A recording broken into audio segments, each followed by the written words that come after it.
G'day, fans, and welcome back to yet another exciting episode of Talking Stuff. The week has just flown by. As you can see, I'm back to my good old self. Jeffro has buggered off back to Ballarat. It's just me and the lad, is just like sweating bullets after the madness of last weekend. How you going, old son? It's been a crazy week. It's been a crazy month. I mean, the last 4 weeks, we've had garage sales, we've had shop signings, we've had conventions, we've had all this stuff happening. It makes the time go fast, I've got to say. I'll tell you what, you're absolutely not wrong about that because, like, when things are indeed on the go, and there's a lot of good stuff we're going to be covering off regarding our own experiences and things that we've seen in our time. And of course, it is one of those scenarios where you spend ages preparing for something, and then when it happens, it's all over in a blink, and the world moves on, and it's already forgotten. Move on to the next item. What do you reckon, dude? I do find everyone has a good time, except for me, because I'm worrying too much about everyone else having a good time. You know what? That's the sacrifice that an organizer has to go through. I've been there myself plenty of Yeah. times. But in the end, if people walk away saying it was great and it was awesome, then it was all worth it. Speaking of things being worth it, Mr. Aaron, I guess we should kick the show off. We've got lots to talk about, as is always the case. I'm going to press this button. We've only got one bit of news, but what the hell? It's still worth it. Here we go.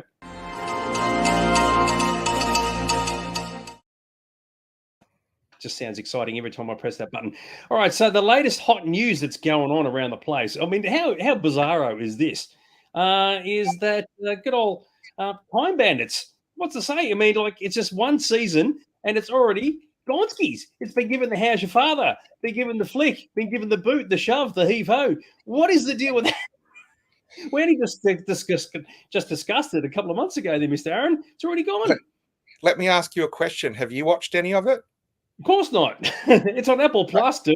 Who watches Apple Plus?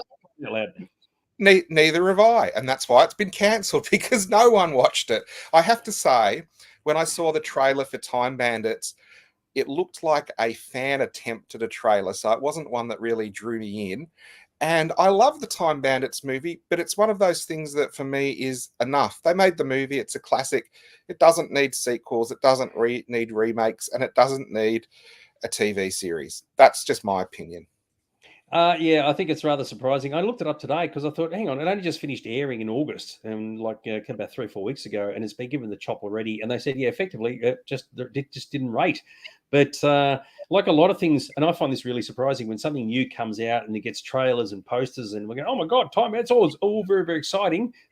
Fast forward 10 weeks later, and it's gone, and you go, oh, who's going to miss it? Probably nobody. So I can't imagine there's going to be a massive fan write-in saying save season 2 of this show. Well, some interesting news.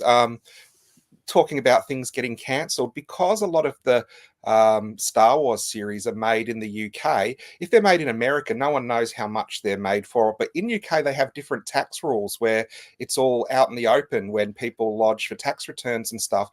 So they saw how much, things like the Acolyte and all that cost. And you can understand with the Disney relaying the profits and how they've lost billions and billions of dollars on Disney Plus, that things are getting axed. And something like Time Bandits, you'd think Star Wars was an instant appeal to everyone's. Time Bandits is not going to survive in the current market on a streaming service, is it?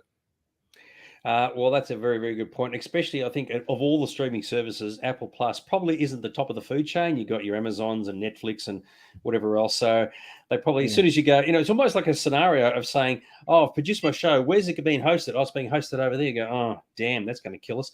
That may have had something to do with it. In a parallel universe, people are watching Time Bandits on Apricot Plus. Love it. We would have liked the mid-70s because a stack of TV sci-fi shows only went half a season. That is true. I mean, there's always going to be shows that get cut off before their prime. I think we've sort of discussed them here. Karan has asked, bring back Monkey Magic. It was actually just called Monkey, if I recall. Karan, they actually did bring it back. Peter Jackson made it in New Zealand. It's on Netflix. Really? Oh, God, yeah. I can't imagine that being a success. Speaking of things that are coming out, though, so, okay, Time Bandits is out. This is on its way in, and a couple of images just today got released. Good old Star Wars. The next Star Wars series, as we know, as we said before, it's a bit like a production line for those things. Skeleton Crew has finally made, it's the 2 shots that are available, as you can see, that came through Entertainment Weekly. Very, very good, very exciting. Jude Law, yada yada yada, big deal, big deal, big deal. And of course, you got a whole bunch of aliens. I got to mate, and the character Vane, of course, he appeared in The Mandalorian in the third season, a bit of a nasty, Yeah. pasty dude. So he's obviously back for this. I got to admit though, that werewolf dude. I mean, that's straight out of Underworld, but that looks pretty damn cool, doesn't it? Don't know what it is Well, though. Vane, I bet he thinks this show is about him. But you've got you've got the trailer that came out a while ago, and the Skeleton Crew definitely is a series that looks like it's aimed at a younger audience because a lot of the characters are in it are younger. So it'll be an interesting one to see. It might, because it has a lower expectation from me, turn out to be a pleasant surprise. Who knows? Well, it's kind of ironic, isn't it? They've said, "Oh yes, it's aimed at a younger audience, and it is based on the Disney platform, which is, funnily enough, aimed at a younger audience." Now, this is actually a comment that came out today, and I've got to say, I thought it was meme worthy. Jeffro said this, right? As you can see from Jude Law's expression, the look you have knowing the track record of second season Star Wars renewal. I Well, loved it. I thought it was fantastic. one of the things that came out at Disney's D23 was well, it might have come out in the aftermath of that. They're only releasing one live Star Wars show a year to try and make them a bit special. So next year's is Andor, and then I think the year after is Ahsoka series 2. So that kind of takes up the schedule for a couple of years. That's all we're looking at Star Wars series: Skeleton Crew, Andor, and Ahsoka. Oh, so the production line is slowing down a bit. This is what you call a coattails moment. Rusky Babes has just said, "You're so vain, you probably think the show is about you, dude." That joke's already come and gone. God, how's that jump on the Aaron's coattails? Oh, jeepers creepers. How about that? Come up with Great. something original, like a fun factoid or something. Great minds think alike. Which one of you two is a great mind? All right, very, very cool. This one also popped up today. When I first saw this, I thought, is this actually for real? But I've got to admit, this looks very, very cool. It's probably obviously in America, a McDonald's Happy Meal thing based around Alien, because as you know, Macca's and an Alien Romulus are sort of going hand in hand at the moment. But I got to admit, I mean, you wouldn't eat the burger in a pink fit, the black sesame seed thing. It's like a can of spray paint out for it. But the actual containers, they look freaking grouse. What do you reckon, dude? Is that a real product? I find that hard to, like an adult movie for a Happy Meal. It's obviously a charcoal bun, and it would be delicious, and probably good for you because it's a charcoal bun. But I don't like the coloured buns. I don't like the charcoal buns or stuff like that. You are right. If I was going to put a Happy Meal away, that would be one of the ones I'd do. Doesn't come with a toy though, does it? It just comes with alien themed box. Well, I'm assuming it is real, but if it's not, look, it looks mighty fine. Someone said as a joke, you got to replace, if you want to make it look really scary, replace the xenomorph with a Ronald McDonald image, and that'll just freak out everybody. But I've got to admit, I mean, those containers, especially on the right-hand side, I think that's a napkin down there, or a serviette or something. That looks pretty groovy. So yeah, you can imagine the collectors will go completely burko over there. I just loved it. I thought it was fantastic. But don't know if it's real or not. Yeah. There's no toy though, so it's probably not a Happy Meal. You're right. It would be an unhappy meal, as Rusky Babe said. Now guess what, fans? This is all brand new, right? So I'm about to move on to something that's actually very important that occurred last Saturday, right? But it had a very particular, interesting theme about it. And because this show keeps on rearing its ugly freaking head on this program, I thought, well, I'm going to do an intro for it. So I thought, well, we might as well start with this. Doctor Who! Hey! The TARDIS! Doctor Who! Hey! The TARDIS! There we go. Nothing but complete disrespect right across the board. I just did that 10 minutes before we went on air. Oh, goodness gracious me. What do you reckon, dude? Every time we do a Doctor Who segment, that'll be the opening bit for it. It kind of gives me a post-traumatic stress. Like, do you know that came out when I was in high school and I was such a big nerd? The girls used to chant that at me and walk around after me and tease me. So I'm glad that you guys were able to get that. But for me, it's a traumatic song. No, you should embrace it, old son. What you do is you just sing it back to them and that'll shut them up. William has said, does the xenomorph pop up out of the Big Mac? No, but actually, if the Ronald McDonald did, that would be very, very funny. I think we had the wrong music. Anyway, talking about last Saturday, of course, it was the Fraser Hines visit to your store. We are going to cover it off. It was a bit of a big deal. millions and billions of throbbing nerds turned up, which was very, very cool. It was very massive, very successful. There's a good shot there of the outside of the store. One guess as to who this dude here is, right here, staring right at the camera, looking very, very groovy. But Mr. Aaron, I've got a couple of photographs I'm going to show, but tell us about your experience having Mr. Hines in the shop. Well, as I said, it was a whirlwind weekend for me, and it was one of those things. We haven't done a signing before. We've done big shop events which have had queues before, but this was probably the biggest one. It went for an hour, and it was an hour of pandemonium. I mean, you were outside on the crowd outside, and they were all well behaved. Yeah, that's Fraser himself. He came out to pick a fight with a Dalek that was on the street, which I thought was pretty cool. That picture has actually gone viral, and I've seen it on Doctor Who pages all over the world. So that's great because it's good promotion for the shop. But the one thing I wanted to do, and this kind of leads into our topic later in the show, when I was growing up, you could actually go to shops and there would be authors there doing signings, or there might be an actor doing a signing, or comic book artists doing signings. And now that's all kind of gone to the pro cons. Everyone expects to go to there and get their whack, and there isn't really anything locally anymore. You're exactly right, and we will be discussing that in detail later on. So it was actually good to come to the shop and have a guy just be there doing his thing. So this is the good old Greg King who's watching tonight with the Dalek. What do you reckon? They do looking pretty good. No one but the soul Greg King can rock a bouffant like that, can they? No, where's his royalty? Absolutely love it. And of course, you got to have the picture with yourself and the lad in the store. So that's a very, very cool moment for you, dude. Well done. Yeah, so I thought it was a good event, and I think everyone I've only had good feedback from the whole week. Of people have been coming in and saying, "Oh, that was great." Even all the other shop owners in the area were happy because it brought people into the area. So I thought that was pretty cool as well. Gregor said the inner Docky Who fanboy was showing up big time. I had to go home and purge myself of my Docky Who stains. Get it out of my head. What can I say? Now, this is something you wanted to show. This is actually from the event itself with good old Fraser and some models that Shane Cook made. Yeah, this was from part of the event is a VIP dinner, and Shane Cook, who we had on the show as a special guest, showing his customizations. They have never made a figure of Fraser Hines, and he's actually said he's spoken to them and said, "Where's my figure?"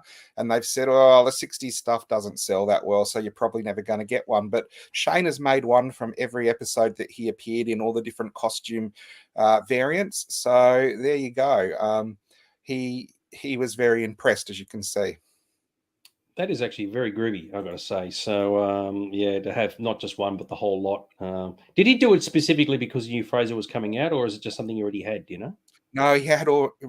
Remember, he's got like all those customs. He's done sort of every costume for every companion in every story. So he just took the ones off his shelf and brought them in to share. Very cool. So if anybody wants to know who Shane is, the guy we're talking about 5 episodes ago, we actually had him on the show, and he talked about how he made his own custom figures for good old Docky Who, and you can learn about how he did it back there. So just do a bit of a search on YouTube for that if you need to. Yep. So very, very good. Yeah, sorry, dude, go for it. No, I was just going to say we've had a few different VIP events, and Shane's taken his figures from each era to each one of them. And Fraser actually said the face on the one Shane had produced were better than any of the other customs he'd seen.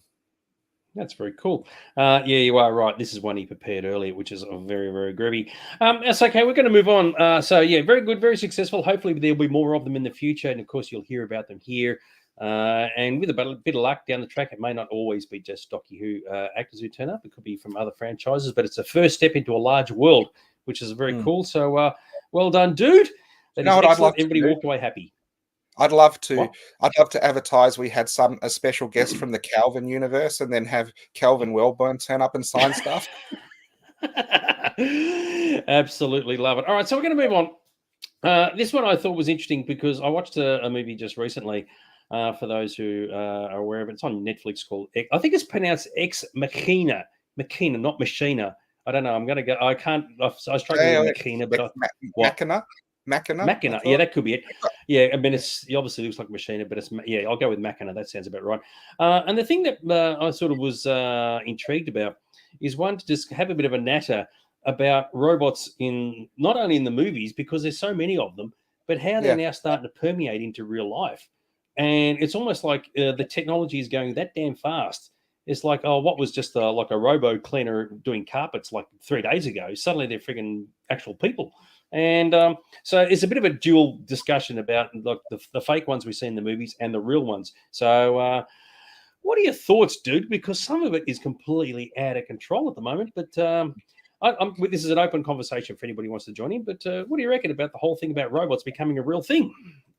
It is interesting because I think because robots have been so prolific in popular culture for so many years, I do think the first robots that are built are going to probably be ones that emulate what we've seen in popular culture, just because that's permeated into sort of just the consciousness of humanity. I mean, they might be totally different, but I think, with all things that, appear new in technology, people can be worried about them to begin with, and then we get used to them. And, we're going to always have people going, the robots are taking over. You've got to remember when the car was first invented, there were people saying human body couldn't withstand going more than 10 miles an hour, so cars should be destroyed because it was going to kill everyone. Yeah, but the thing was, I get that, but the thing was, there was no movies at the time showing Yeah. people, oh, this is how bad cars are. Where we've got a Yeah. stack of movies and TV shows which show exactly how bad it is for robots, for want of a better term, androids or whatever, having their own consciousness, going taking over and doing their thing. There's very, very few, I think, they say they actually support humanity and it's actually good for humanity. So it's not exactly an apples for apples comparison, but I know where you're coming from. So, I mean, it was very funny. I was looking at this artificial intelligence, which came out 20 something years ago. Out of all the films that we've sort of looked at in TV shows, this one probably predicted it the most in terms of, getting an artificial product and then somehow switching it on and making it think itself sentient. But anyway, sorry, to cut you off. I forgot what I was going to say. I was going to say that, well, they've been helping us make cars for decades, haven't they?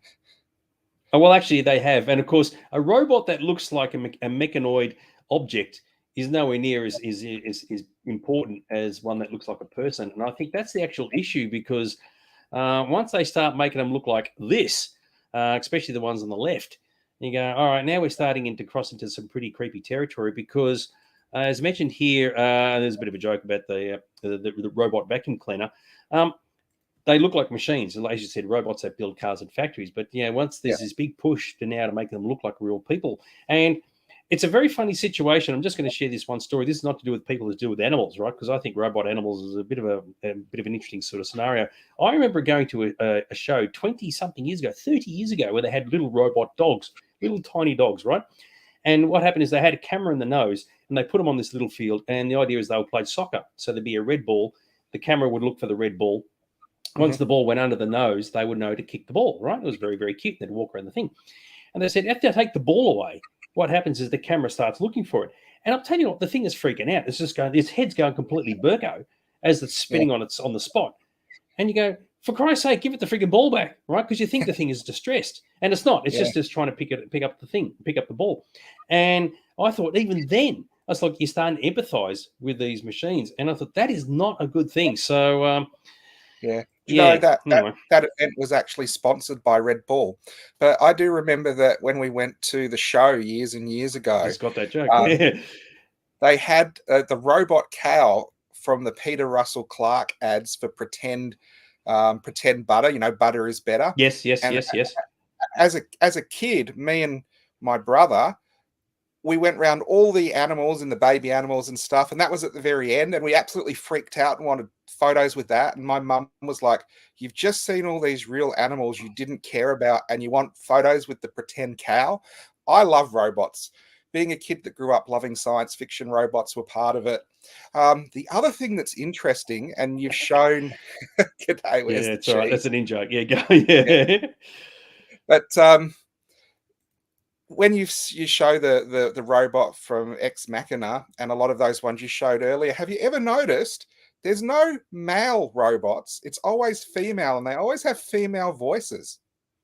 Yeah, actually, that's not entirely true. In AI, artificial intelligence, the Gigolo, Joe Gigolo, which was Jude Law, funnily enough, but before he went to the Skeleton Crew, he was definitely a male. No, But yeah, no, no, most no, of them were all no. based on I'm females. talking in real life. Oh, yeah. So there's an example right there. Yeah. Yes, I totally agree Do that. you know Yeah, why? for Do you some know why reason, that is? Do you know why that is, ye- Dax? And this is true. It's yeah, because this goes back to the creation of the internet. It was mainly it was a military thing to begin with, but it was mainly yep, Star Trek and pornography. And I think it's yep. going to be the same thing with robots. It's going to be female robot companions for the Japanese, which is a big thing already. Yeah, I tend to agree. I've got some comments. I am going to get to them, but you are right. You beat me to it. I was going to say, because a lot of these things are actually built in Asian countries, it is probably for sexual reasons or at least inspired by that. So that part doesn't surprise me at all. Yeah. So yeah, it's an interesting one. Some comments here. There was a couple I missed from way back where. Gavin said ex Machina. Sorry, what did you say it was? Machina? Yeah, I think was it's well done. Machina. I'm not sure. I just definitely know it's not Machina. It was a great film and it's a very good story. And it's one of those movies when you get to the end, you go, oh, what happens next? Because clearly Ava escapes. Murray's joined us. Good to see Murray. So, g'day, Murray, saying hello to us, which G'day, is Murray. very, very G'day, cool. Muzza. Muzza. Oh, okay, there you go. So, yeah, it's interesting stuff. Pretend cheese from a pretend cow. That's right. That was a Peter Russell Clark thing. I completely forgot about that. Yeah, they made an artificial cow, which, of course, Yeah. was done as a joke. But the moment someone starts making animals, like you've got the little robot dogs running around, you see them in War of the Worlds and whatever else. And the funny thing is, like most of them just have a body with just these stick legs and like a head.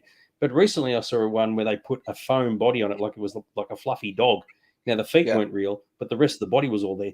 And all of a sudden it completely transformed it. So yeah. I think it gets to a point where your brain starts struggling to say, well, do you start treating these things with respect and like with care and empathy, even though they're completely not real at all? I don't know, dude. I don't know where this is going, but it's a bit of a concern. It's Well, I tell you sure. what, if you're a guy that buys one of these to date and then you break up, it becomes an ex machina.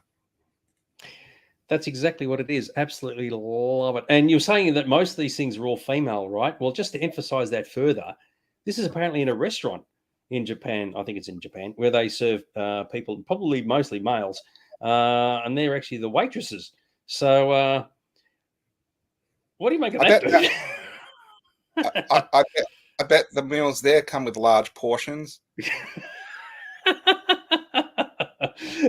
Don't ask for a coffee and the thing says you want one lump or two. So Jesus crikey. I can't believe that. I don't know what we're going to see. I can't believe Dags, knowing my warped sense of humor, has put all these pictures up. I'm like biting my tongue. I'm saying the most family friendly things I can think. No, look, you know what? It's true, right? And this is the last picture I've got, right? We're not talking about the creation of robots for sexual perversion or whatever, but I'm talking about. It's just funny how this is happening so damn fast, and where is it leading to? Considering we've seen so many movies where androids that look like people, and of course they're the ones usually have sentience and all the rest of it. It doesn't end well, and of course to have these things and just imagine as an example, like I'll give you this one just here. I just saw it a moment ago, right? So clearly the robot's on the left. Imagine that is like walking through Woolworths. You couldn't help but stare at it. And you go, oh my God, it's almost like a person who's had a serious injury or a deformity, and you say, I don't want to look because it's rude, but I can't help it. It's a similar sort of thing, and you don't know how these things are going to be programmed to respond to someone just staring at it. So yeah. Have you seen the movie Surrogates, where the real person I've heard of it though. lives their life in a pod and they have a robot double, which is a much more attractive version of them that goes out and lives life and they sort of live through them. That's an interesting sort of thing where you're obviously seeing the girl there and her robot double. I like this one. Of course, you can't say no to this joke. You shooters. Well, I mean, to all things being equal, they've deliberately designed these things for a certain way. And of course, by default, a lot of people would go, well, I'll go to this thing because I'm just curious to see how it all works. Whether it encourages them to come back, I don't know. But I don't know. How would you tip them? Probably you can't push them over. I don't know, dude. I really don't know. But I agree with you. I mean, what will happen? And there's clearly a, what do you call it? a methodology here to say make these things as realistic as possible, because there's going to be a lot of guys who are going to fall in love with these things. And imagine you can program them accordingly. It's a bit like Stepford Wives stuff, that movie in the 70s, if you remember that, where they got the blokes in the town, got the women made robots, wives, just who would be completely obedient and subservient to them. Sorry, dude, go for it. I know I was going to answer, Colin. I know how you would tip them. You'd just slip $5 bills in the USB port. I agree. The jokes are they practically write themselves. I tell you what. I don't know, man. It's just kind of spitting me out. But I tell you what, imagine walking into the production line factory and say, "Yeah, I'll have the one second to the left," and they're programmed to do whatever you want. It really is the Westworld scenario, if you will, or I have a question without warning for you, and maybe anyone who's listening as well. If they could make a perfect robot version of Dags, maybe in his mid-20s rather than now with his thinning hair and all of that, if they could upload your consciousness into a robot and you live forever as the ideal version of you, would you do it? That's a very interesting question, because I read the books, Legends of Dune series, and you had the Cymex, a whole bunch of these dudes, and they wanted to live on forever. And what they did is they had their brains surgically removed from their bodies, put into a robot, so the brain could live on forever, right? And they lived on for thousands of years. It's an interesting one, because you do wonder what the machine would be, and whether there's like how good a quality it is. So if you woke up in a machine and you go, well, I'm missing all these parts, how am I going to cope? Or will I just automatically adapt? Some people, I think, probably could do it. As for myself, I don't know. It's a bit of a hard one to answer, but a part of you would be thinking, it's Ghost in the Shell was similar to this, the movie. I don't know. It's interesting. Yeah, the Cymex all lived on Cymex Towson's Wonderworld, didn't they? You're an idiot. Isn't that how the Cybermen got created? That's a question for you. Well, they kind of got weak limbs, so they replaced an arm, they replaced a leg, and then I think they still have a human brain, though. Hang on, are we talking about Doctor this? Who! Hey! The TARDIS! Doctor Who! Hey! The TARDIS! Our viewership keeps going down.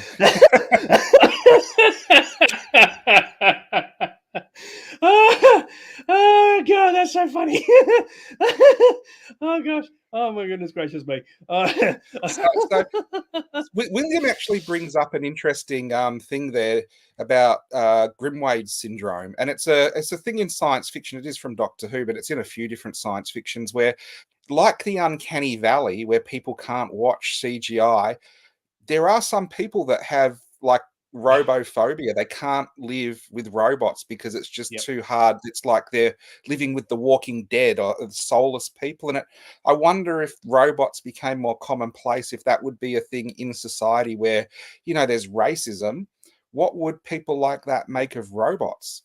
Yeah, and I think that's actually a key thing. If robots, like in the movie iRobot, start taking actual jobs from people, then there will be discrimination against them. And it would be ironic if you ended up saying, using America as an example, Caucasians and African Americans joining forces against the evil machines. Yeah, I could see that coming. Maybe the way it's happening is pretty damn fast. I wouldn't be surprised in 10 years from now, if not sooner. And it would be very interesting. Yeah. I've heard a rumor that the robots are eating the dogs and the cats of Springfield.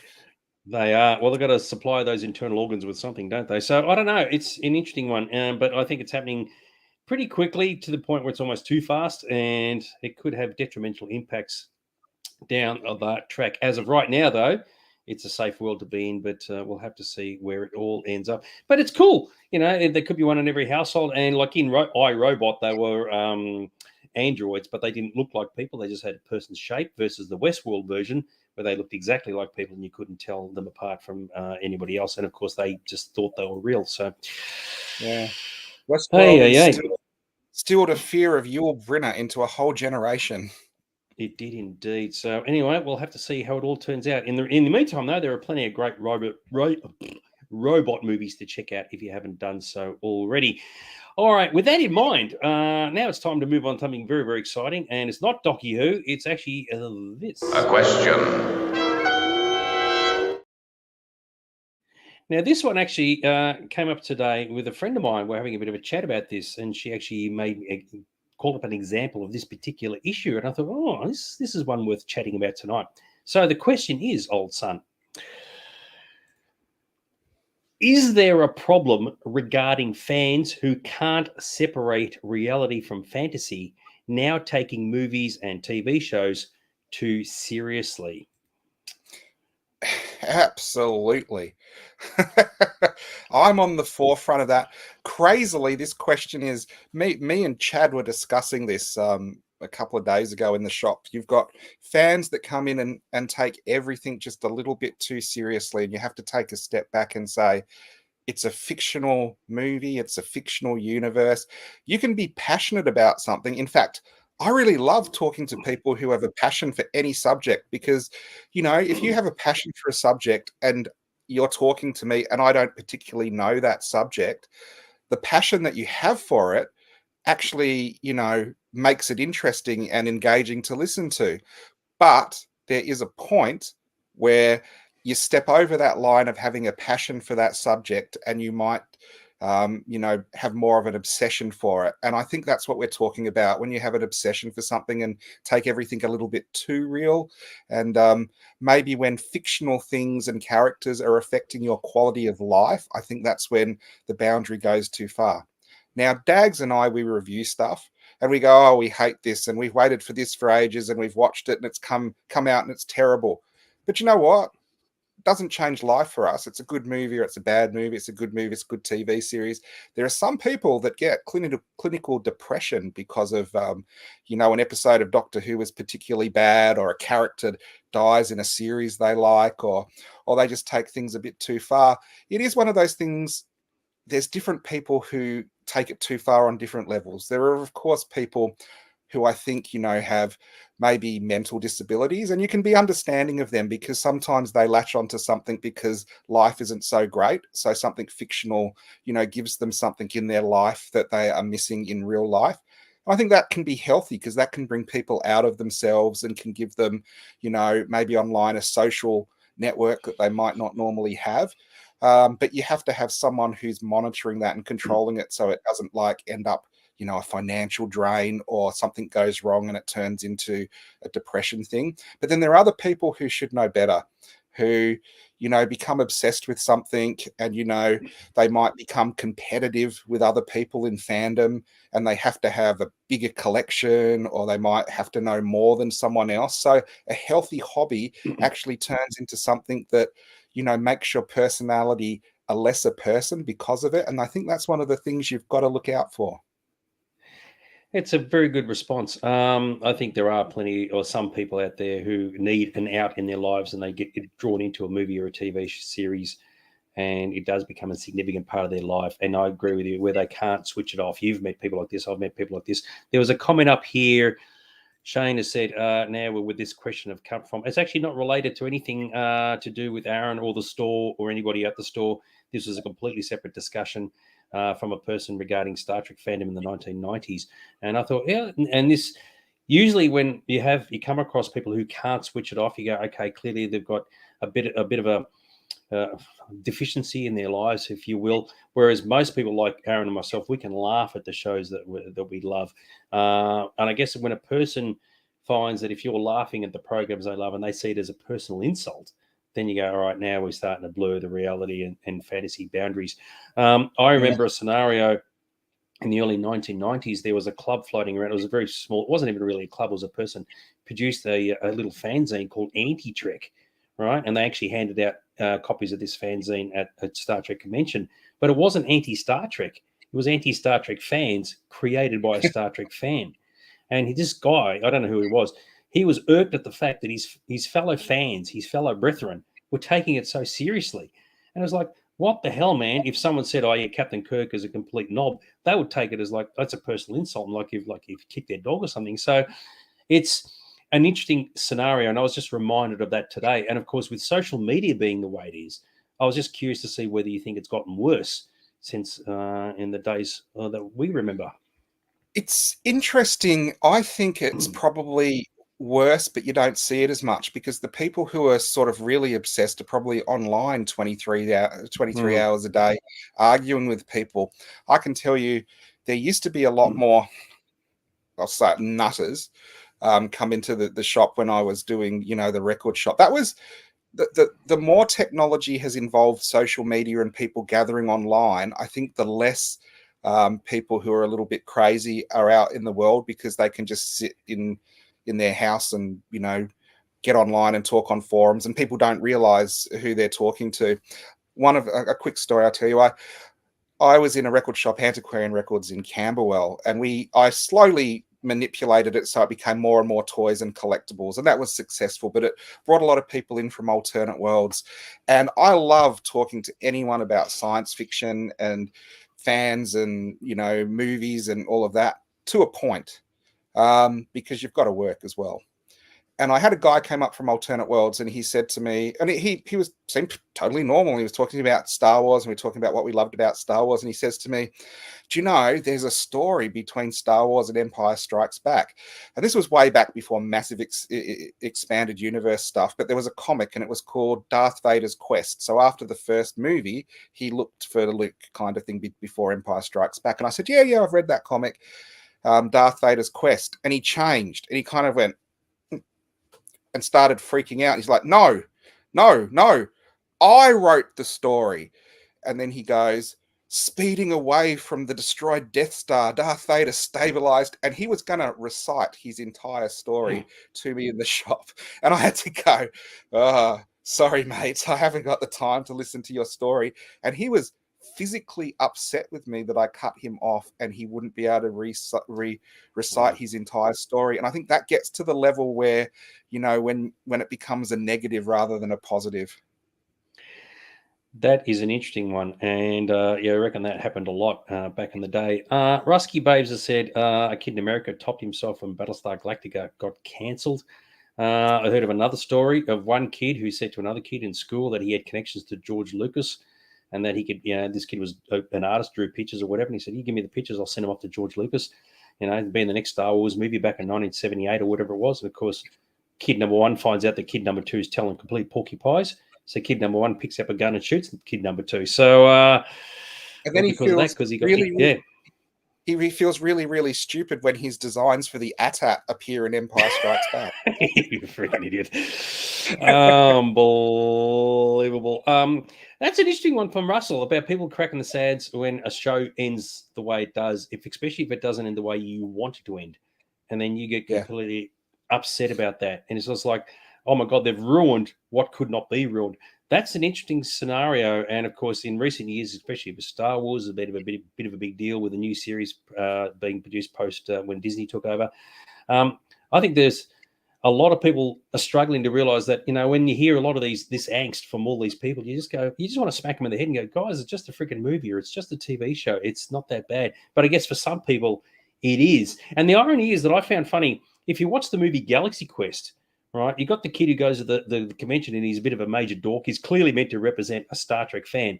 And of course, the guy says, oh no, the show's completely fake, go home. But then later in the show, when the heroes need to be saved, he says to the kid, oh no, it's all real. And the kid goes, yes, it's all fantastic. And I thought, that's actually a bad message to send, because all those people who live in fantasy land here are going to realize, that's me. I told you it was real. Yeah. Didn't the kid Terry goes, it's all real, and the kid turns around and goes, I knew it, or something straight away. Yeah, something like that. I can't remember the character's name. But yeah, and it's like, that's actually a bad reinforcement, because those people who go, I've been told for years that Star Trek and Doctor Who and Star Wars, they're all fake. But in this show, they're proving to me, yes, they can be real, so therefore it is real. So, yeah. I haven't read all this properly. So, deliberately instigated the behavior. I mentioned the cats and dogs troubling knowledge, the passion, obsession, belief. Yeah, exactly right. That's a completely different issue. We're just sort of sticking with the sci-fi thing here. It's an interesting scenario, and we come across it all the time. And I don't know if it's getting worse or better, but it's clearly a mental health thing at its absolute core. I mean, Russell made a point right up here, since it's been the issue since the days of Captain Video, which of course came out in 1949. So it doesn't happen all the time, and it only happens with certain franchises. I can't imagine somebody going, oh, there's a TV series that only, what's the word, Time Bandits. like, oh my God, Time Bandits was completely real. I mean, they've ended the show, therefore I'm going to go and like start going postal and knocking people off. But clearly, it other is shows feed the It, beast, it, so to it speak. is interesting. I mean, keeping with the Docu Who, holy smokes, they destroyed the character of Sutek for me. But I'm not going to go postal over it. I'll talk to fans about what I think. But I think negative stuff is healthy to a point because everyone's a critic and everyone likes their opinion to be heard. Trekkers or Trekkies, I can't remember what it is. The It's Trekkers. documentaries Oh, Trekkers are a Trekkies really was the documentary. Yeah, is a really good example of showing every level of the spectrum from Star Trek fans where it's like a healthy hobby to ones that take it way too far and think they're in Starfleet. totally agree. Oh, yeah, that's right. You had the lady who went to court wearing the uniform and all that. And it's like, oh my God. Colin, I got it. Yeah, aliens don't exist. Just ask anyone from Area 51. Anyway, so the bottom line is, yes, it does happen. It's unfortunate when it occurs. People like that will always be out there. Fortunately, they're not in great numbers, but there are some, and it is an unhealthy obsession. And as I've always said, instead of saying, oh, I'm going to be offended if someone has a go at something I love, like Star Wars, right, and go, I'm going to go on the defensive. No, you go on the offensive and say, mate, I totally agree with you. It is complete rubbish. It is complete trash. And there's no response. You got to be able to laugh at yourself. And that's the key thing. And once you can do that, you're cooking on gas. So this is not going to be necessarily a laughing matter. What we're going to chat now, so that's it of that question. I've got some pictures I've got to show you. Now, Rusky Babes, who's watching now, obviously, has been posting photographs of old fandom events, especially of people meeting guests, mainly Doctor Who guests, throughout the decades. And it's caused a bit of a stir on the internet. People go, oh my God, he's bringing back all these memories from decades ago. So we're going to have a bit of a quick chat about people who have met their met guests, sometimes met their heroes. And I'll tell you what, I'm going to kick this off. Who is the coolest looking dude in the universe? And those particular pictures, Mr. Aaron. So you've met a few Docu Who people. I think everybody's met some guests from sci-fi movies and TV shows. But we're going to have a bit of a chat about the good and the bad regarding these experiences. What do you reckon? How did you find that picture with my cougar girlfriend back in the 80s? Oh, I tell you what, I'm just going to leave that one right alone. But this is for everybody else to make their comments about the people that they've met. Now, there's a difference. And the reason why I've put this photo here, right? There's a difference. And as you mentioned at the start of the show, going up to someone at the pro-con, you're there for 10 seconds if you're lucky. You've signed the thing, done. You go and get the photograph, you stand there, click, done, versus being able to stay with them, talk with them. Or in this case, as you've said, you get to stand right next to them, you get the arms around them, all this sort of thing. That is a cool thing, dude. And that just doesn't happen that much anymore. Well, the topic tonight was kind of based, thanks to Russell, I guess, has uploaded photos from different events all over the place, and it kind of sparked a discussion just on my page last night. And I said to Dags, you and I really grew up in a much better time where there weren't pro-cons where you go through like cattle, buy your tokens, sign, move, photo, sign, that type of thing. You'd actually go to an event and it'd be a whole day event. And you get people talking and people that ask questions, and there'd be an amazing insight that you don't get now because they vet the questions. And they're like at all cons, there are great questions, there are bad questions. But you'd see some different stuff. And, people would get off the stage and then mingle with the audience. And that event, that was with the Collingwood Football Club as well, which is crazy to think. The Mark Strickson event, they signed a little bit inside and said, oh, it's a great day outside. Let's go sit on the benches outside. And they sat on the benches and signed anything anyone wanted for free, which is crazy to think of because now it's all like a money-making machine. But I have really good memories of this kind of thing growing up. I was quite an introverted person. I usually was on the table selling stuff and would talk to people who came and spoke to me buying things. But when there was a guest anywhere, that was a bit different because unlike now where there's going to be a supernova or a Comic Con or an Armageddon around the corner and they're going to have a lot of guests, back then there were no guests unless fans organized them themselves. It wasn't often. Sometimes the guest might reach out to the fan club and say, hey, if they want to do an event, I'm going to be here for this time. And that's what I wanted to do with the Fraser Hines event, kind of recapture the old days where people could come and get something autographed. I know it was a bit of a rush because we didn't have a lot of time, but I thought the vibe was there. And the other thing I really like, unless you go with a group of friends to the pro cons, it's often everyone spreads out and does their own thing. These ones, because it was at a local club, you'd get people who knew each other having a fun time. And sometimes the guests would go and have a drink or a lunch or a dinner with people afterwards as well, which doesn't happen at the pro cons at all, unless you pay big bucks for it. A couple of things. I've got to put this in very quickly because it's actually very, very cool. Sorry, we're just going to backtrack a bit, right? Russell came up with this one. This is regarding the Star Trek thing. Here we go. This relates to what you're talking about. The Doctor Who Club founder Judy McGuinness was actually in Trekkies too, and the kids were so embarrassed. Yes, I do actually remember that. She was singing "Twinkle Twinkle Little Star" with different, and I have to say, that's a name from the past. Welcome to Sam Venning. I don't think you've seen. Yes, I have noticed. I'm waiting for you to stop talking so I can bring it all up because you're in the zone, mate. What can I say? And yes. She had 1988 Doctor Who events, including the Marks. We just talked about that and attending these events as well. The one thing I wanted to bring up, because this is an absolute bull rip and a half, when Peter Davidson turned up, and I don't know who the lady is, and you didn't get to go, mate. You missed. You missed out. That was his wife, Sandra Dickinson, who was Trillian from Hitchhiker's Guide to the Galaxy, the TV series, and also in The Tomorrow People. Avoid that episode if you can. My story is, my parents said to me, Doctor Who is coming to town, Peter Davison. He's doing a signing in Maya. If you are really, really good, we'll take you. And being obsessed with Doctor Who my entire life, I was really, really good for what seemed like months and months. It was probably a couple of weeks, though. But, when you're a kid, everything's different. And I went to my parents and I said, look, I've been really, really good. When is this Doctor Who day happening? And they looked at me and laughed and said, oh, it was on a weekday. We weren't going to take you out of school to see Doctor Who. And something snapped in my tiny mind that day. And I think that probably turned me from a Doctor Who fan into a more obsessed Doctor Who fan, where I've opened a shop, built a shop, and now have events where people come to my shop and sign. So how's that for a lifetime of therapy? Love it. Spankin said Russell needs to do a book with all these history photos. I think everybody. Well, they're online at the moment, so if you just go to his Facebook page, you'll see them all there. This is one thing you don't get in modern day conventions, and this is where you get the guest hanging out with normal fans on panels. And this was a bit of a big deal for us back in the day, and this is something like, in this case, you got Katie Manning in the middle and Russell to the left of her.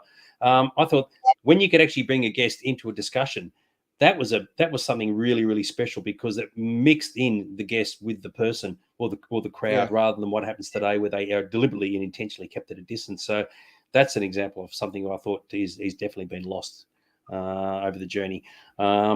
Similar thing happened at Enlightenment in 1991. So these obviously aren't actors; these are all behind the scenes people, but.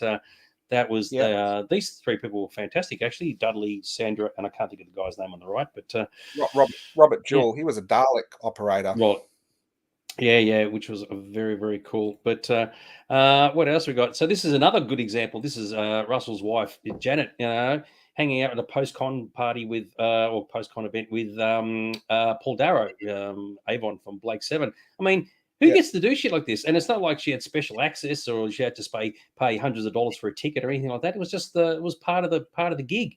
People go to a post-con tour, and it's fantastic. That's exactly the same as the picture you showed with me and Katie Manning, where after the event, that was probably the first time I met people from Doctor Who. They came down and mixed with the fans. And like I said, can I have a photo? And she put her arm around me and stuff. So it was a big difference from now, where with the whole Me Too thing, you have to be really careful, even in the photos, of what you're allowed to do with different guests and how close you can stand, and making sure you don't do anything that's going to offend anyone, like give them big hugs and things like that. So it was a different time, and I would argue probably a better time. Yeah, I would too, actually. Another example there with Ed Bishop mixing in with the people at a convention panel. And I think it was good for a lot of the guests too, because they got to interact with the people who obviously supported their career. And I mean, some of them got into it more than others, depending on what the panel was. I actually remember that at Multiverse, probably the late 90s, they had a chocolate panel. And they actually had the guests be part of the chocolate panel, where they sampled all different types of chocolates. That was the lady who played Esri Dax, just Nicole DeBall. And I thought, that is grouse. And unfortunately, once the pro cons came into play and it's now all about the money, there was a massive delineation between the fan interaction and what the guests could do.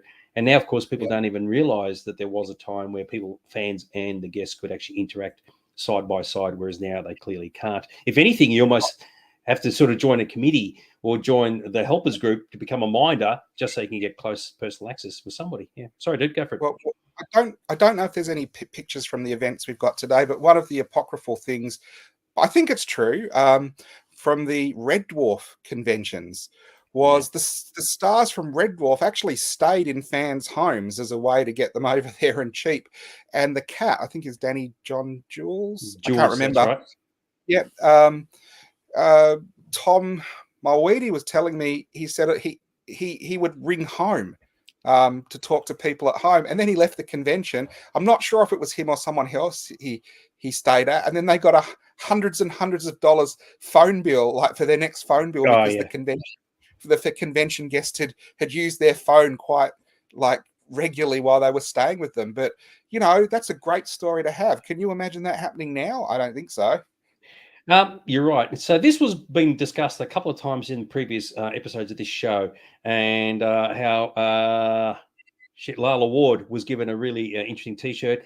Luckily, they starred out certain letters to make it not as offensive as it would be normally. But I thought this is a bit of a big deal because clearly this was presented to her at the gig, and as I found out, she really wasn't a fan of the Adric character, but she obviously was given this at a convention. I don't know who by, and was proud to hold it up. So I thought, well, score one for the fan base, I guess. I think it was Richard Nolan that made it and gave it to her. Yeah. So, I mean, that's grouse. I mean, imagine trying to do that. You couldn't do that today in a pink fit. So, that is very, very cool. So, in recent times, when Multiverse used to be on, Claudia Christian, of course, came out. In fact, she got a T-shirt. She made a mention about how when she left Babylon 5 that she wasn't bitter about the experience, and overnight the whole bunch of people got T-shirts made saying "I'm not bitter" and gave it to her, and she wore it the next day, which was very cool. So the fan interaction, and of course, that's the kind of thing that you think for the guests. In some cases, they'll always remember that, when they go back to their home countries. Whereas today, it's just the production line. I can imagine they go, "Oh yeah, I remember going to Australia in 2018 for a supernova."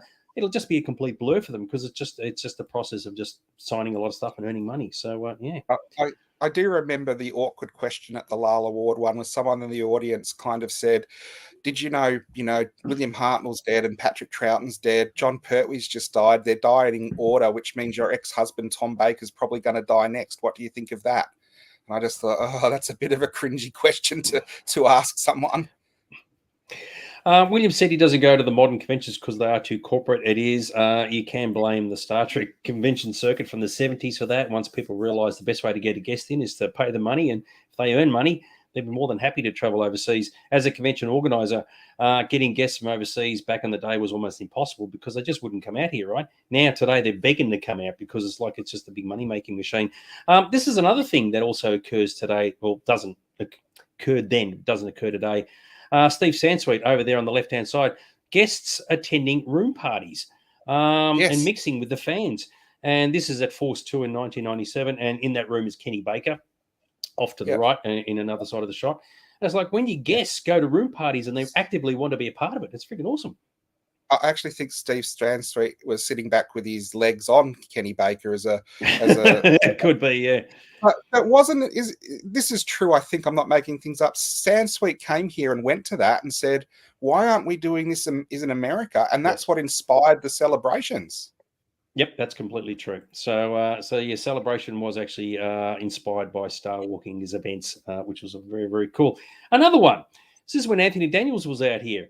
I mean, I don't even know what we're even talking about, but it's like having close proximity to your guest. And this is a big name guest. This is back in 2001. I thought, how groovy is that? And I, for the life of me, can't remember what it is that we're talking about. I think he's in the next picture too. So, no. I thought, how gross is that? It's like, that is very, very on the stage with the dude talking about stuff. So, what do you reckon of that, man? Well, I do remember Jethro's question to Anthony Daniels was, do you recall the album, the Star Wars Christmas album? Did you do the singing on that yourself? And what do you get a Wookiee for Christmas when he already has a comb? Which I thought was quite a good question because obviously that's not one that gets asked much. Some of his work on Star Wars, but the audio stuff. So it is one of those things where I loved those old style conventions, and I wish there was more like them now. This I love. This is Jeffro's wife, Lavinia. I was like, Anthony Daniel. I mean, that's just those sort of pictures, just like memories, Well, and do you and want it to know just shows how you can. Sorry, it just shows how you can interact with people and a lot more personally than you can now. Sorry, dude, go for it. do you want to know something crazy? See that's What? in the merchandise room, and that is actually my stall behind them. Ah, there we go. How come you're not there selling stuff, dude? I am.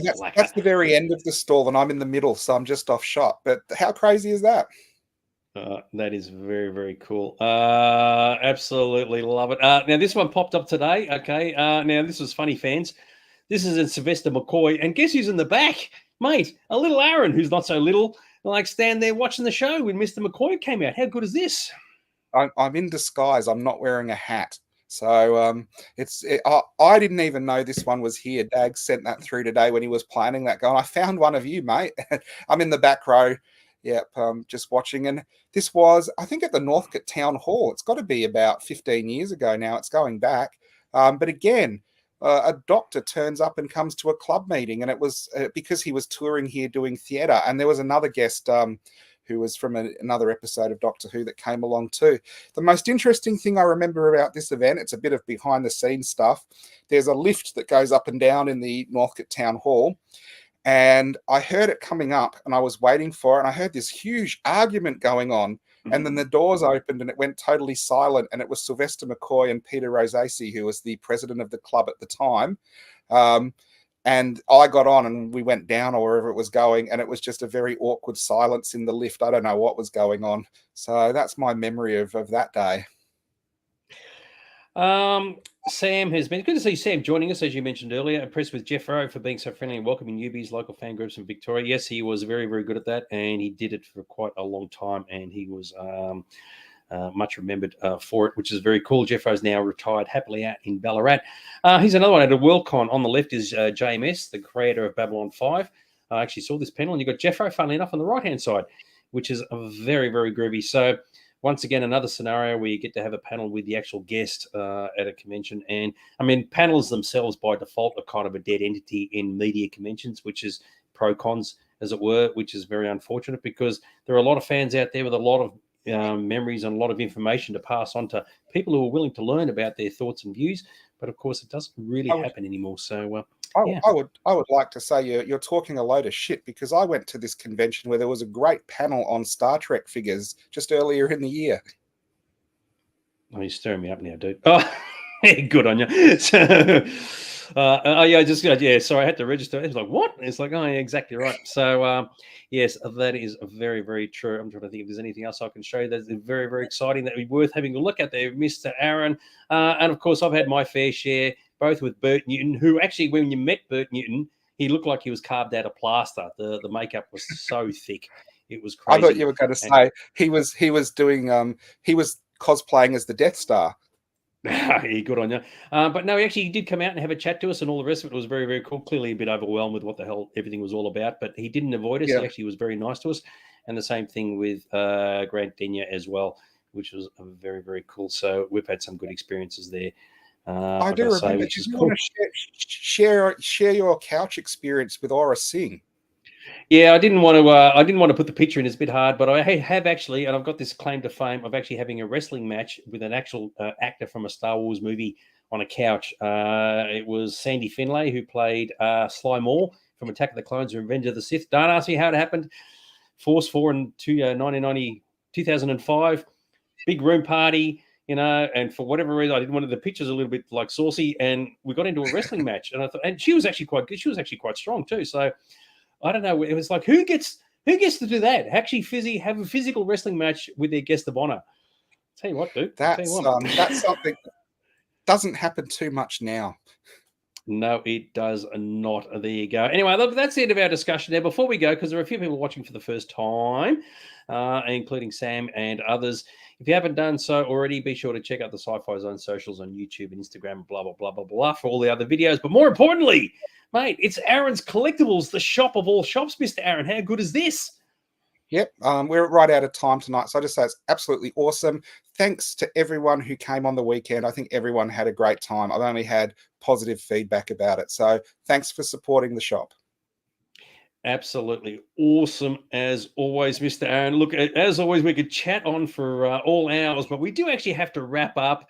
Maybe I should just press this button just in case I press the wrong button. Hang on, which one? Doctor Who! Hey! The TARDIS! Doctor Who! Hey! The TARDIS! I am going to get my money's worth out of that. You can guarantee it's worth it for your reaction, dude. You're sitting there shaking your head, going, "Oh no, not again."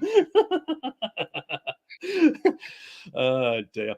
Anyway, fans, we're going to buzz off, leave you to a party hard rock on, and we'll see you all next week. Okay, bye for now. See you. Good night.